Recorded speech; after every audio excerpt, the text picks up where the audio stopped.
Welcome to Commander Central, episode 297, and today we'll be taking a look at listener Kevin Phillips' Kwain Itinerant Meddler deck. I'm Dana. And I'm Max.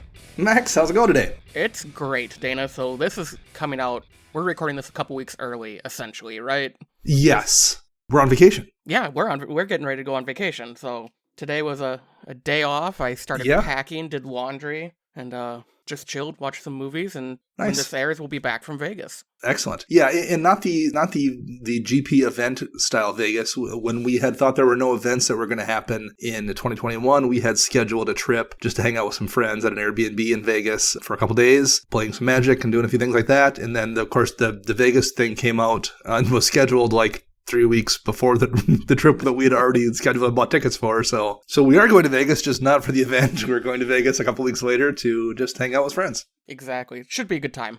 I'm not worried. So we're recording this a little bit in advance. It is just you and I. Because our schedule's been up in the air. Chris and I did a show, and you and Chris did a show, and now you and I are doing a show, and we're trying to get it all figured out before we lead up to the end of the year. One day, all three of us will be back together. We promise, people. Exactly. Did you see, I guess this is kind of late by the time this show airs, but I will ask you anyway, the announcement of Alchemy. Do you have any thoughts on that, Max? The new online-only format that's using, like, quote-unquote fixed versions of existing cards? No, I think I kind of saw something about it. Someone referenced it on Twitter last night, and I'm like, I don't know what that is, but that doesn't sound fun at all. Yeah, so it's like taking a card that's like was clearly broken and had to get banned, and they'll like tweak it slightly so it's, supposedly fixed. So, for example, Goldspan Dragon has the thing where when it hits somebody, it makes or when it attacks, it makes a token, or if you target it, it makes a treasure token. Mm-hmm. They've removed the targeted portion of it, so you don't get a payoff just for someone trying to remove it in the first place. Well, so minor tweaks like that. I mean, I don't need to say a lot about it. It's obviously arena only. I don't play a lot of arena. It's not for me, and that's fine. So is this like a whole separate thing outside of standard? So like Goldspan Dragon would still be its normal card in standard, and this would just be a different version you can choose to play? Or is this essentially, if you play on arena, you only play with that version of the card? You will only see the corrected versions when you play in the Alchemy mode or the Alchemy format. Gotcha. Which, I mean, maybe is confusing, I guess, but it's clearly what they're doing. So, yeah, it's just not for me thing. Literally, I don't play on Arena. It's not going to affect paper Magic at all. So Same. Again, yeah, we are not Arena people, so have fun with that, people, if that's your thing. Absolutely. I'm sure we will have some good games you played stories, but I don't have many from this week. It was a pretty quiet week. I think it was for you too as well. Yeah, we did get a game in, though. That's true. That's right. We did. I went and played. We played a 5-player game, which is, sometimes cumbersome. You're sitting there and you can't see that 5th player at the end of the table. So overall, we had a good game. We lost to a mono-white Darien deck, King of Keldor, right? Yes. I will note, I did like, you busted out your new zombie deck. Mm-hmm. Path of Discovery, I liked quite a bit in that deck. That's a good place for it. Yeah, I'm really enjoying that. I was able to pick up a couple cards for that deck as well when I was at the shop, like the new Reassembling Skeleton and a couple lands, so I'm liking it. I've gotten to play a few games. It just needs, hopefully once we're back, I have enough data to do some heavy tweaking to it. Sure. Well, cool. Well, if you out there in listener land want to reach out to us and say hi, or tell us what any fun games you played, or basically anything else, how'd you go about doing that, Max? You can find us on Twitter, Facebook, YouTube, all by searching CMDR Central. Hit us up there. We are pretty active in getting back to people. We try our best. So that's the best way to get to us. You can also head over to patreon.com/CMDR Central and check out our reward tiers, such as a Decks You Play episode just like this one, or just joining our community to say hey and play virtual EDH with everybody. And I think we have a couple of contests here running through the end of the year. We do. We have contests for anybody who supports us on Patreon by the end of the year. So you have the rest of the month of December, and we'll draw the winners in early January, and we are giving away 3 prizes, the first being a Plane Chase anthology donated by Chris himself. We have a sealed copy of From the Vault Transformed, and listener and supporter Matthias is donating a Urza's Saga Grim-Monolith, which is a crazy expensive card and a super cool thing to be able to win. So yeah, thank you very much, Matthias, and thanks to you and Chris for giving that stuff away. Yeah, and then the Plane Chase thing is sealed as well, in case anybody's wondering. And because the internet's going to do it, Grim Monolith is from Legacy, not Saga. Yeah, not that I can remember any of those particular sets, but yes. So we might as well kind of jump right into looking at this deck, eh? Yeah. Let's get started. In case anyone doesn't remember, because Kwain was part of Commander Legends, which had a gazillion cards in it. It is the Rabbit Wizard for a white and a blue. It's a 1/3 and has a tap ability. Each player may draw a card. Then each player who drew a card this way gains a life. That's pretty simple. And it's not something I thought much about. I was like, oh, well, that's if you want to play some kind of a group hug thing. I guess it's a low to the ground. It's a 2-drop for a 1/3. And I don't think I've thought about Kwain since then, other than the fact that we got a Rabbit Wizard. Yep, you're a rabbit, Harry. That's pretty much what I think about. That is exactly it. Exactly. So this will be a fun deck to look at, because I have not played against Kwain and had kind of forgotten about it basically entirely. So we have a few notes here from Kevin. It says, the goal of the deck is to either win by milling my opponents out or drawing myself out. The meta I play in is super variable. I play with 3 different groups, so I run into all sorts of decks. This deck is something I usually only pull out with people who have a fine-tuned deck and are willing to play a competitive game but isn't quite CEDH. Yep, and then we ask, how can we help? And he said the main problem is the creature base. If someone board wipes, I'm usually left defenseless, so any suggestions in the creature slot would be great. The second problem is the deck is a little artifact heavy and is susceptible to artifact hate and removal. And he said his limit is up to $100 for a single card and no limit for multiple upgrades. Okay. All right, Max, why don't you start us off with the land base here?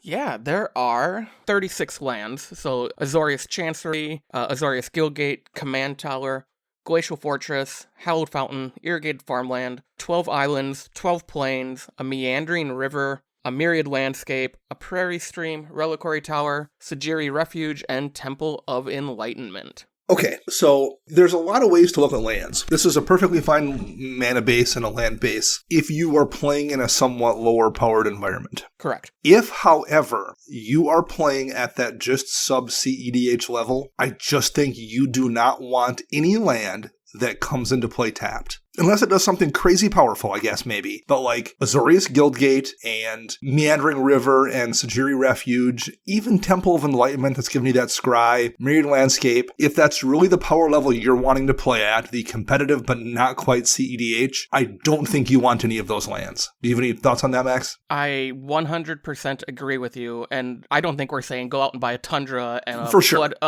Flooded Strand and all that, but you could easily find, there are a bunch of new duels and that are fetchable that you can easily put in this deck. There's the new duel from Crimson Vow or Midnight Hunt, whichever one came out, that had the blue-white one that comes in untapped if you control 2 or more lands.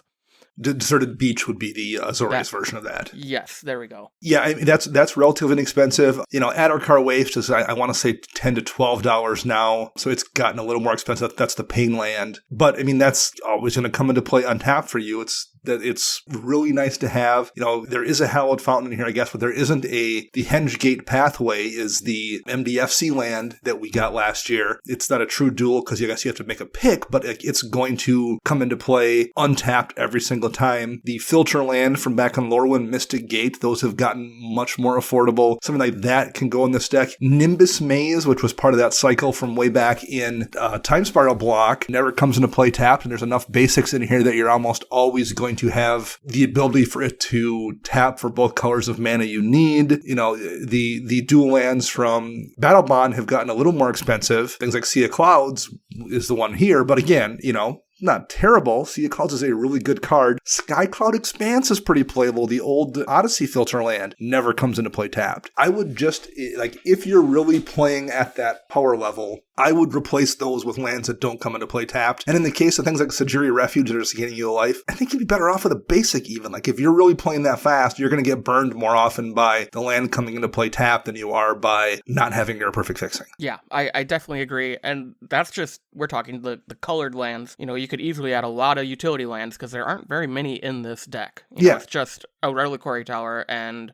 That's it. So, like, you could add a Nykthos, Shrine to Nyx in this deck. You do have a lot of permanents with multiple pips. Yeah. That's just going to help with a lot of the X spells we'll talk about later in the show. You know, a Ghost Quarter or what's the new one? Tectonic Edge or Field of Ruin. Field of Ruin, that's the one I always forget. I mean, it's particularly now that Cabal Coffers has gotten a reprint, like someone's, particularly at that power level, someone will drop a Cabal Coffers and you will lose the game, let alone a Gaia's Cradle or something like that. But there are lands that will lose you the game, particularly at that power level, because they provide so much utility. You just have to have one or two ways to deal with those as well. So I would definitely find a slot for a couple of those. It doesn't have to be a Wasteland or a Strip Mine, even if it's just like the Field of Ruin and a Tectonic Edge or a Ghost Quarter, all of which are very cheap. I would find room for a couple of those as well. Yeah. What should we do next, Max? Let's jump up to the enchantments. All right. There are 12 of them. Jace's Erasure, Rest in Peace, Dictate of Krufix, Ghostly Prison, Memory Erosion, Mirror Maid, Propaganda, Psychic Corrosion, Sphinx's Tutelage, Teferi's Tutelage, Smothering Tithe, and Well of Ideas. So lots of mill and lots of draw. And there are also cards that like you traditionally just aren't going to be seeing in an Azorius deck. There are specifically cards for what you're trying to do in this deck. Right. So to go over a little bit, Jace's Erasure, whenever you draw a card, you may have target player put the top card of their library into their graveyard.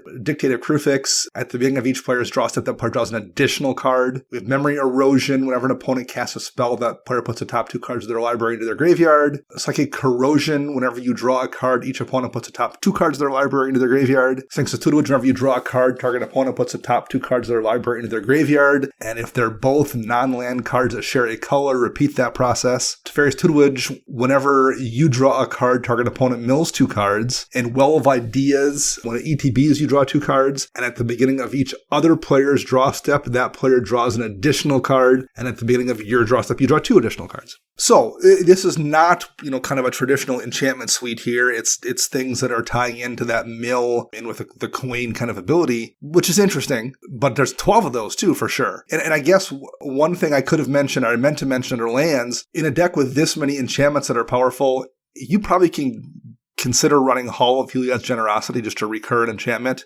There's no downside to it. It doesn't come into play tapped. You can afford some utility lands. And there's going to be situations where being able to recur that Smothering Tithe or that Propaganda or that Ghostly Prison or whatever is going to be really, really useful. So that would be one I would consider that ties into this enchantments for your lands as well that I forgot to mention. Oh yeah, that's a great call. I didn't think about that when I was doing my notes. So is anything here jump out at you under enchantments that you like or dislike? The one that I don't like out of all these is Well of Ideas, and that's mainly because it's 6 mana. It's 5 and a blue, and unlike Dictate of Krufix, it doesn't have flash, so you can't drop it in at someone's end step, so you get that draw two cards right away. Yeah, you get it when it enters the battlefield, but if you could flash that in at someone's end step, draw 2 cards, it's your turn again, draw 2 more cards.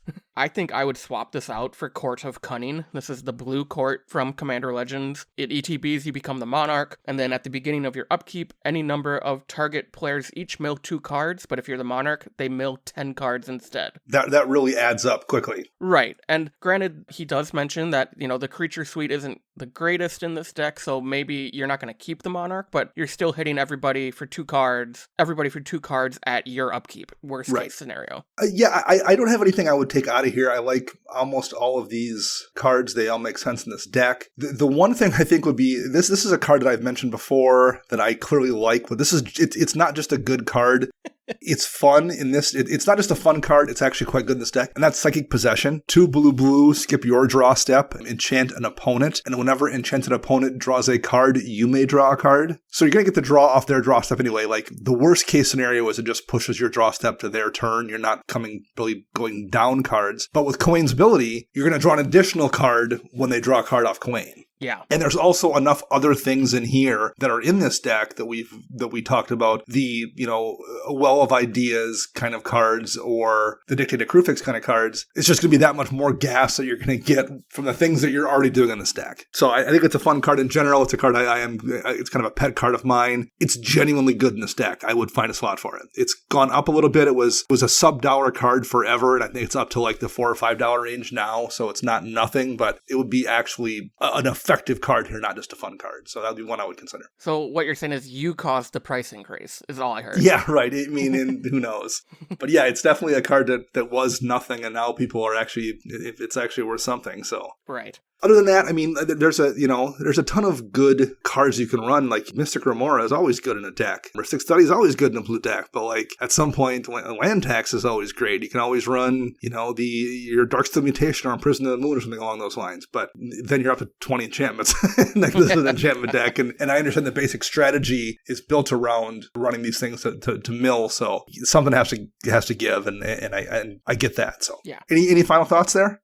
No, I like this enchantment section. I like that it's pretty much all on theme with what he's trying to do with the deck, so I think it's awesome. Okay, so since we did enchantments, let's move over and just talk about artifacts. Now, there are 19 here. He did mention that he does kind of get hit in the face a little bit when people blow up artifacts. There's a spell book. You have no maximum hand size. Library of Lang, similar, no maximum hand size, and if an effect forces you to discard a card, you discard it. You have the option to discard it to the top of your library. Soul Ring, Arcane Signet, Ramp, same thing with Azorius Signet. Ebony Owl Netsuku. It's an artifact for 2. At the beginning of each opponent's upkeep, if that player has 7 or more cards in hand, Ebony Owl deals 4 damage to that player. That's awesome. Yeah, that's a fun card. I mean, I'm not convinced it's that amazing, but it's a fun card. And like, where else are you going to run it? This is a perfect deck for it. So Imperial Plate, 2 mana, but equips for 2, and equipped creature gets +1/+1 for each card in your hand. Folio of Fancies, players have no maximum hand size. It's 1 in the blue for an artifact. You can spend XX, and each player draws X cards, or you can spend 2 in the blue, and each opponent puts a number of cards equal to the number of cards in their hand from the top of their library into their graveyard. So it's a way to mill people based on cards in hand. And in this deck, where everyone's drawing extra stuff off you, that probably hits pretty hard sometimes. Yeah. Howling Mind is an extra draw effect. Mind Crank, whenever an opponent loses a life, that player puts that many cards from the top of his or her library into his or her graveyard. Thought Vessel is a mana rock that again caps removes the cap on your maximum hand size. Iron Maiden, an old Urza's card. 3 mana for this artifact. During each of your opponent's upkeeps, it deals 1 damage to that player for each card in their hand more than 4. So 1 for 5, 2 for 6, etc. There's a couple of swords here, sort of Body and Mind and War and Peace. Body and Mind is the green-blue one, and whenever a equipped creature deals damage to a player, you create a 2/2 green wolf creature token, and that player mills 10 cards. And War and Peace, which is pro-red and white, and whenever that sword is equipped to something that deals combat damage, it deals damage to that player equal to the number of cards in their hand, and you gain a life for each card in your hand. So both swords that are tied in with the card draw in this deck. Temple Bell is a 3-mana artifact that you tap. Each player draws a card. Bone Horde, living weapon equipment. Equipped creature gets +X/+X, where X is the number of creature cards in all graveyards. Font of Mythos, 4 mana. At the beginning of each player's draw step, the player draws 2 additional cards. Venser's Journal, again, no maximum hand size, and at the beginning of your upkeep, you gain life for each card in your hand. Last but not least, Keening Stone. Target player puts the top X cards of his or her library into his or her graveyard, where X is the number of cards in that player's graveyard. Okay, so a lot of mill things or things that are involved in card draw here. Anything that you would particularly swap out or change here, Max? I have a few suggestions. All right.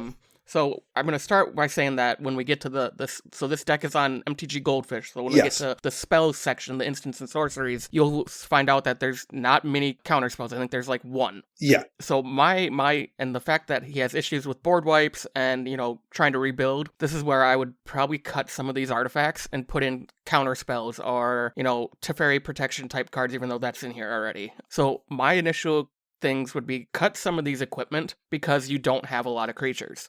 Like, you're not going to suit up Kwain unless it's, like, the last thing you have to do to win a game. You're not going to throw Bone Horde on Kwain. So I would probably keep the 2 Swords of, and maybe the little one. What's the Imperial Plate?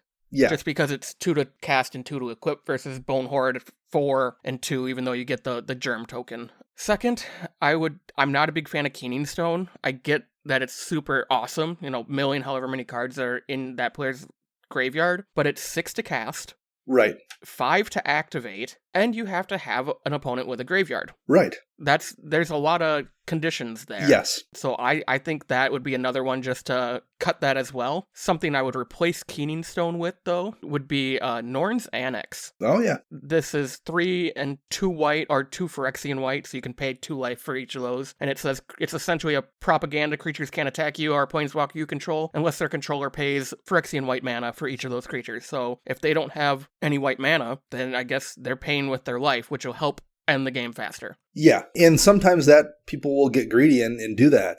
I've had that happen on more than one occasion. I think Norn's Annex is pretty solid. Once in a while, you'll go against a Laurel deck where the person's fine paying 25 life or something, but like that's not that frequent. Most of the time, it's a big deal for them to have to pay life to be able to swing. So yeah, no, I like that one there. I tend to agree with you too. Keening Stone, or even Venzer's Journal. 5 mana is a lot for Venzer's Journal. Yeah, I was going to ask you, how do you feel about all of these repeated no maximum hand size effects? I mean, we like to run Reliquary Tower and like Thought Vessel in a lot of our decks, but eventually, like, you're going to have Spellbook out and a Thought Vessel out at the same time. This isn't really an artifact deck where you're getting benefit from casting all these artifacts. So that's probably something else I would look at, is find the ones that don't do a lot. So like Spellbook is 0 mana, which is great, but Thought Vessel at least taps for mana. So I personally would keep Thought Vessel over Spellbook. So I actually relayed this anecdote on, I guess, on the Command Tower podcast last night, and I'm guessing by the time this show airs, that will have been out. But I will repeat the story anyway, briefly. Years ago, I put Prototype Portal into my Glissa deck.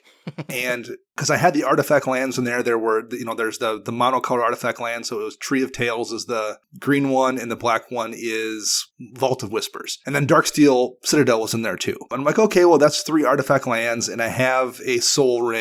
And I'm like, well, Urza's Bauble and Mishra's Bauble are both 0 cost. And like the way Prototype Portal works is when it comes into play, you imprint an artifact on it. So you exile an artifact, and then you can tap it and pay X, where X is the mana cost of the imprinted artifact, and you make a token copy of that. So, I didn't want to ever have to be putting anything that was 3 or 4 mana on there and every turn dumping mana into it. But like if I could tap it for 0 or even 1 in the case of a Soul Ring and make a Soul Ring token, that would be fine. So I thought, okay, well, between Soul Ring and Mishra's Bauble, Urza's Bauble, and those 3 artifact lands, I'm like, is 6 going to be enough copies to utilize that Prototype Portal? Let's find out. And it wound up being more than enough. I don't think I've ever wound up putting either Bauble on it, nor did I ever find myself in a position where I had it in hand, and it just always has worked out. And I ran that for years in that deck, and I've since moved it over to my Vela deck. And of course, in the time since then, we've gotten the artifact dual lands, and we've gotten Power Depot, and I think there's even one more. Treasure Vault an artifact land? Yes. Yeah, it is. So now there's 6. It's even easier. But when there was only 3, it was still relatively consistent. I did do a Soul Ring like a couple times on it, but sometimes you can't tell if it's going to be enough copies of a thing, is my point, until you actually do it. I didn't think it was going to be, and it wound up being plenty in that deck. My advice here would be to pull a Venzer's Journal or something that gives you no maximum hand size, and just see if the Reliquary Tower and the Thought Vessel and the Library of Lang, if the other things that give you no maximum hand size are enough to get you by. Because I would bet you find out that you have plenty of things to get that effect when you need it, and you don't need to be running like 6 different versions of it. You're just fine with what you have. Yeah, that makes complete sense. Thanks for the story. Yeah.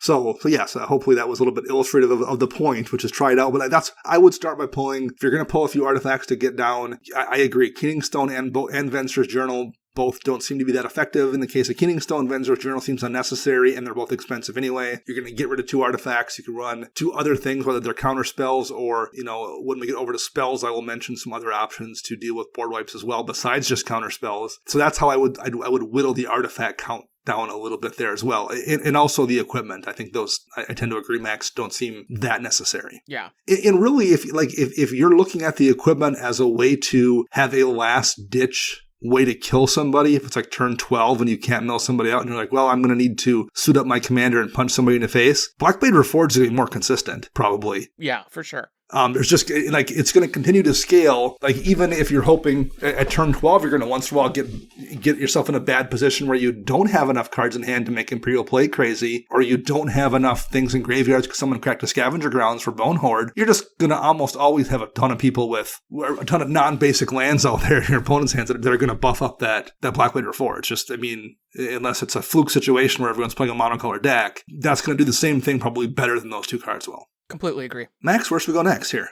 Let's head over to the spells. Okay. So, again, like I mentioned, this is a combo of instants and sorceries. Yeah. So we have Prosperity. This is a sorcery for X and a blue. Each player draws X cards. Cyclonic Rift. Everybody knows what that does. Finale of Revelation. This was from War of the Spark. X double blue for a sorcery. Draw X cards. If X is 10 or more, instead shuffle your graveyard into your library. Draw X cards, untap up to 5 lands, and you have no maximum hand size for the rest of the game, and then you exile Finale of Revelation. We have a Maddening Cacophony, 1 and a blue for a sorcery. It has Kicker for 3 and a blue. Each opponent mills 8 cards, and if the spell was kicked, instead each opponent mills half their library rounded up. Mana Drain, counter target spell, and then you get mana equal to the spell's mana value that was countered at your next main phase. Search Warrant is a sorcery for white and a blue. Target player reveals his or her hand. You gain life equal to the number of cards in that player's hand. Skyscribing is X blue blue for a sorcery. Each player draws X cards, and it has Forecast for 2 and a blue. You can reveal it from your hand, and each player draws a card. Vision Skynes,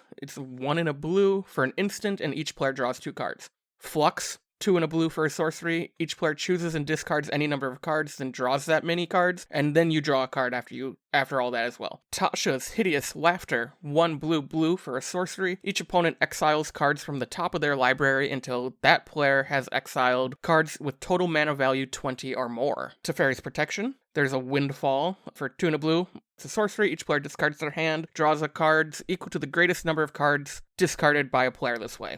Inscription of Insight is a sorcery for 3 and a blue, and you can kick it for 2 and double blue, and you choose one, but if you kick the spell, you can choose any number of the following, which is return up to 2 target creatures to their owner's hands, scry 2, then draw 2, and then target player creates an XX blue illusion creature token where X is the number of cards in their hand. We have a Tempt with Reflection, 3 and a blue for a sorcery, Tempting Offer. Choose target creature you control, put a token onto the battlefield that's a copy of that creature. Each opponent may put a token onto the battlefield that's a copy of that creature. For each opponent who does, you get an extra token. So I make a token, my opponent A makes a token, I get a second one, and so on and so forth. Fractured Identity, 3 white blue for a sorcery, exile target non-land permanent. Each player other than its controller creates a token copy of whatever you exiled. And then Psychic Spiral, 4 and a blue. It's an instant. You shuffle all cards from your graveyard into your library. Target player puts that many cards from their library, the top of their library, into their graveyard. That's a lot of them. That's all 16. Yes, indeed. So, okay, anything here particular jump out at you? Tasha's Hideous Laughter is such a good card. There's certain situations where that's just going to destroy someone's entire deck. So that's makes sense in this deck where you're looking to maybe mill yourself out or mill somebody else out, I should say, to get a win. I wanted to point that one out. Very, very strong card in this kind of deck. We blew over Teferi's Protection, but that's one of those cards that's going to, it's always good. There's no situation where it's not good. In this deck, though, where your concern is, saving your stuff because you don't have a lot of ways to do it, such a really, really good card for that as well. Yeah. Anything you want to pick out to talk about, Max, or anything you don't like? There are some things in here that I'm not a huge fan of, such as Inscription of Insight. It doesn't mill. Right. Really. You're either bouncing stuff, drawing cards, or making that illusion token. And for 8 mana to do 2 of those things, or all of those things, does not sound great in my mind. Yeah. And I kind of feel the same with you have a lot of everybody draws cards, which is great. The vision schemes, the 1 and a blue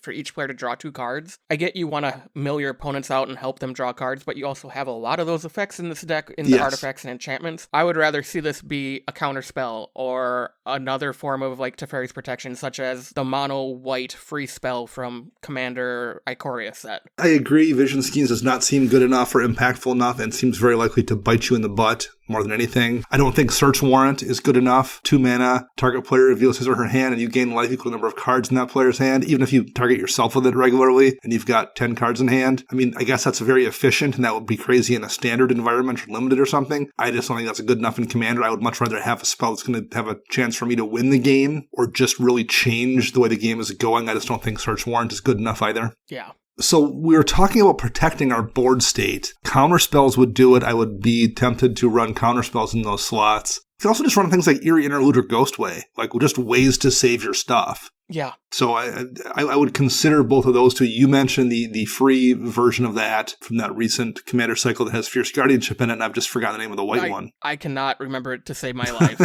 Flawless Maneuver, that's what it was. There we go. Thank you. Thanks for looking that up. So there's things like that. I think Semester's End does a blink like that too, and it puts counters on planeswalkers. There are a couple planeswalkers in there we haven't talked about yet. So I would definitely, that's what I would do. Between the artifacts I cleaned up and a couple of the spells here that I think aren't that great, I would be very tempted to go with either ways to save your stuff or counter spells just to prevent it from getting blown up in the first place. Right. On top of that, there are a few other mill cards that I would probably like to see versus because there's a lot of players draw X cards in this deck. I think you could probably cut a couple of them, especially like the ones like Skyscribing. That's double blue versus, Prosperity is 1 blue. So there are some other mill cards that I think would be great in this deck, such as Fractured Sanity. It's triple blue, but each opponent mills 14 cards, and you can cycle it for 1 in a blue, and if you do cycle it, each opponent mills 4 cards. So either way, you're going to be milling all your opponents. Another one is Drown in Dreams.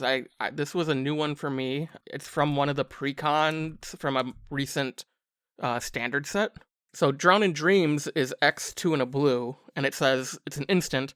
Choose one, but if you control a commander, when you cast the spell, you can choose both modes. And this is target player draws X cards, or target player mills twice X cards. So a little more mana investment, but if you have Kwain out, or you somehow steal someone else's commander, milling someone, you pay let's say you put 10 mana into this, so 7 is X, milling 14 cards, that might be pretty good. I don't know if it's better than having everybody drawing 14 cards, but at the same time, do you really want your opponents drawing 14 cards knowing that they might win the game with one of those cards? Yeah, that seems like a good way to shoot yourself in the foot, I think. Yeah. So, yeah, I'm in agreement there. Any other final thoughts here?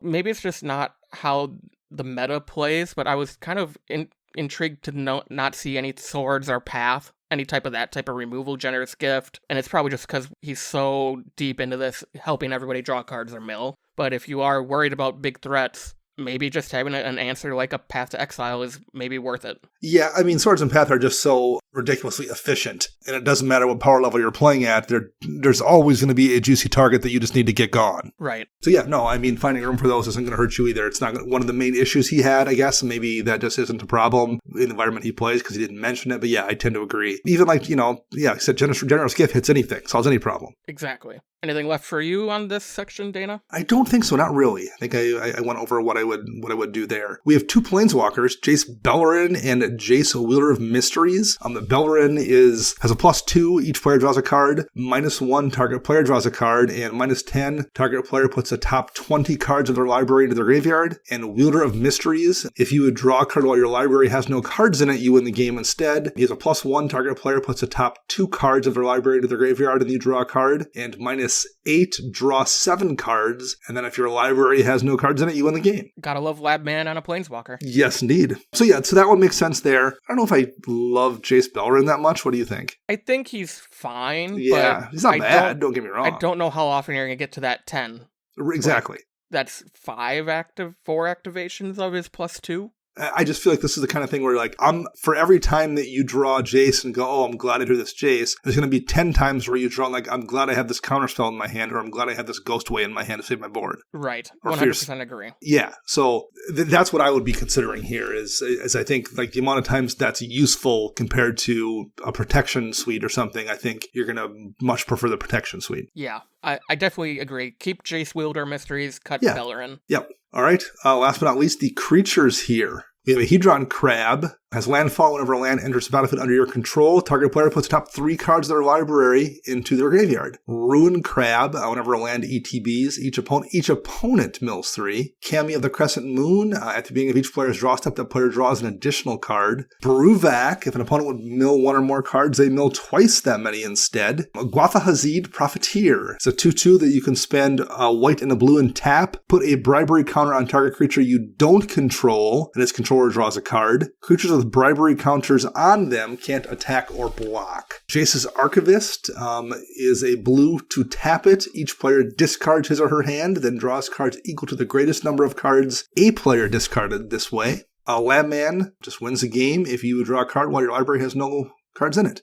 Dreamborn Muse. At the beginning of each player's upkeep, that player puts the top X cards from his or her library into his or graveyard, where X is the number of cards in his or her hand. So it's a mill effect based on cards in hand. Windborn Muse. Creatures can attack you unless their controller pays 2 for each creature they control that's attacking you. Kayomara, First to Stand, is a 5-mana spirit with star power and toughness, and its power and toughness are equal to the number of cards in your hand, and as long as you have 4 or more cards in hand, Kayomara has Vigilance. And whenever it deals damage, if you have 7 more cards in hand, you gain 7 life. Psychosis Crawler, which was the one I was wondering if it was going to be in this deck, and it definitely is. Power and toughness equal to the number of cards in your hand, and whenever you draw a card, each opponent loses a life. Arcanist the Omnipotent, you can tap to draw 3 cards, or you can return him to his owner's hand for 4 mana. Baruna, Light of Alabaster, Flying in Vigilance, whenever she attacks or blocks, you may attach to her any number of auras on the battlefield, and you may put attached to her any number of auras in your graveyard. So it basically sucks everything out of your hand or the graveyard and attaches them to Bruno when she swings. And the last, Jin-Jitaxis Core Augur, basically reduces everyone's maximum hand size to 0. So at the end of the turn, they will have to pitch basically down to be hellbent, and you draw up at beginning of your upkeep to reach 7. So like all of those Praetors, they are double-sided and hurt your opponents and help you out. So talking about like doing things with a creature suite, I think for the most part, this looks like what you want in this deck. I think rather than replace creatures that are to solve a problem, you're better off doing what we had suggested, and that's running counterspells and running ways for your creatures to avoid those board wipes or avoid removal. Do you agree with that, Max? I somewhat agree with that. Okay. I think there are improvements we can make to the creature suite. I agree. And we'll probably get to that shortly, but I do agree. I would rather pack a little more counter magic into this besides buffing up the creature suite, maybe add a couple, but we're gonna make changes hopefully that are more beneficial than what's already in here. So give me an example of one, Max. Cut Bruna. Yes. For the main reason is you aren't running any auras. So this is solely dependent on what your opponents are playing at this point. And for 6 mana, for a 5/5 with Flying and Vigilance that doesn't interact with your deck, really, except for pulling stuff off the battlefield. Yeah. I'm not a big fan. Yes, I agree. It's just entirely random in this deck. If you want a big flying beater that's going to play into your game plan, just run a Consecrated Sphinx. Draw a bunch of cards off it, and whenever you're giving it all the extra draws, you're piggybacking off that too. Yep, another couple suggestions I had to replace Bruno was Atemsis, the All-Seeing.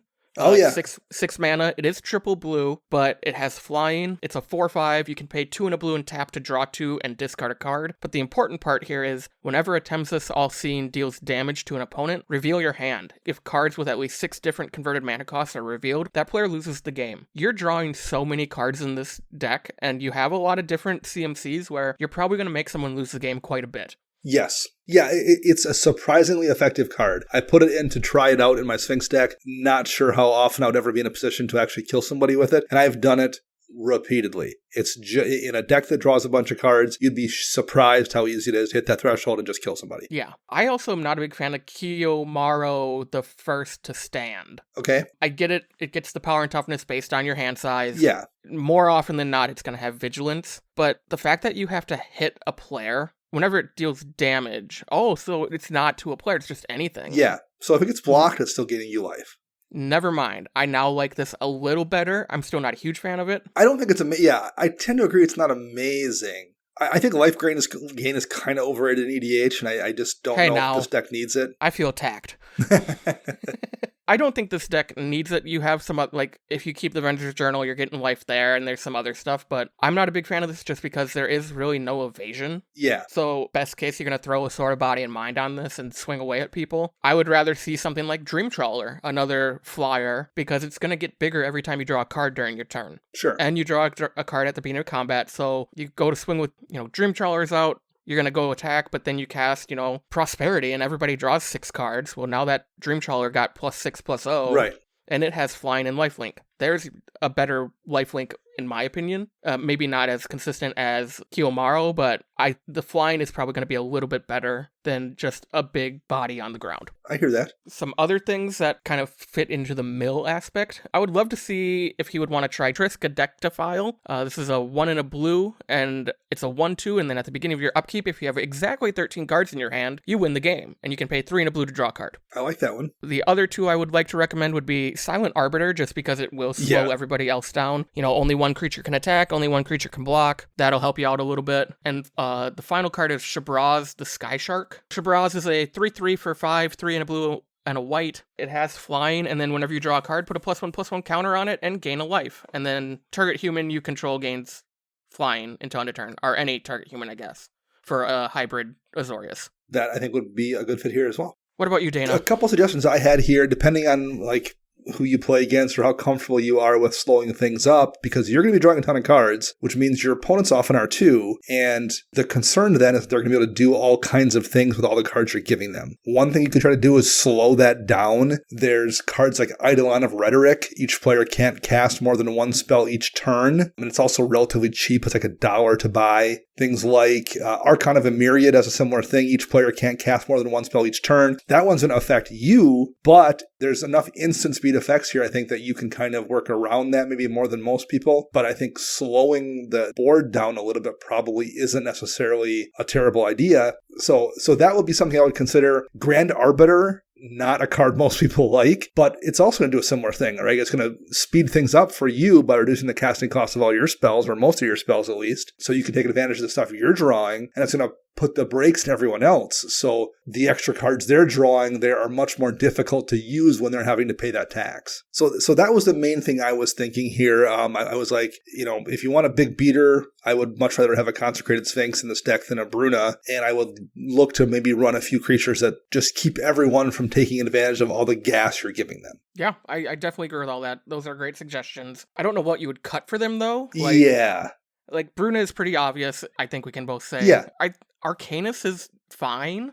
Yeah. You can't use him right away. That's like the one bad thing about him, in my opinion. But if he does stick around for a turn, he more than pays for himself, I would say. So on the other hand, I'm not sure if Guafa Hazid Profiteer does. Has to stick around for a full turn to put a bribery counter on a creature you don't control. You're giving them a card, and then that creature can't attack or block. How many times are you really going to get to use it over the course of a game? And that also means that creature can't attack. You have to assume that you're not always going to be in the driver's seat either. And at some point, that's the kind of thing where you're going to put it on a creature, and then 4 turns later, when the tables have turned and someone else is in charge, you're like, I really wish that person who I put the bribery counter on their thing, I really wish I had left that free so I could hit the person who's now in charge. You mentioned things like Norn's Annex to go with the rest of the propaganda effects. One good thing about those effects is people can still attack one another when they're not attacking you. Right. Whereas like Guafa Hazid just turns the thing off. Yeah. Assuming it's around long enough to do that, I don't love the fact that it has to sit around for a full turn either. So yeah. And for as much as I love Jin-Gitaxias, and knowing that you play this at a higher power level,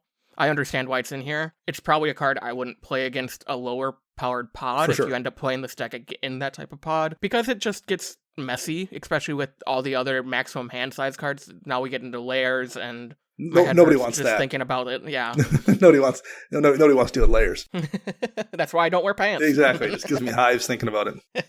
Okay, so final thoughts here, wrapping this up, Max. This is a really cool deck. I like the take on a mill deck that isn't, your typical, Bruvok up on top. It's not a Persistent Petitioner's deck. It's not the blue-black god, Arphenax. So, I really like this. I think Kwain is cool. I've seen some other content creators build this deck where it's more Staxy, so I like that this isn't that version of a Kwain deck. I feel like we say this a lot, but people tend to send us interesting decks when we do this. We're not getting it's just the Kenrith good stuff pile, or it's that same Chulane deck everyone's running. When we get a popular commander, it tends to be a pretty fun list, and when we get an unpopular commander, it's still a pretty fun list. We get weird things like this, so I want to thank all the people in our community who not only support us by doing these decks you play shows, but give us fun decks to talk about too that are interesting to do a deck tech on. And this is another one. All right, that is going to wrap up episode 297 of Commander Central. Kevin Phillips, thank you very much for supporting us, and thanks for letting us talk about your deck here today. If you would like to hear one of your decks on a Deck You Play show, just go to patreon.com/CMDR Central, and you can sign up to join at the tier where you can have your deck featured on the show. I am Dana. You can find me on the Twitter birds at Dana Roach. You can find Max at CMDR Central _Max, and you can find Chris at WiseSquishy1. Our show, as always, is edited by Rafael Garcia. You can find them on Twitter at Ursa Bearwalker. And our podcast theme is Retro Future Dirty by Kevin MacLeod, licensed via Creative Commons. We'll be back next week with a new show. Until then, I'm Dana. And I'm Max.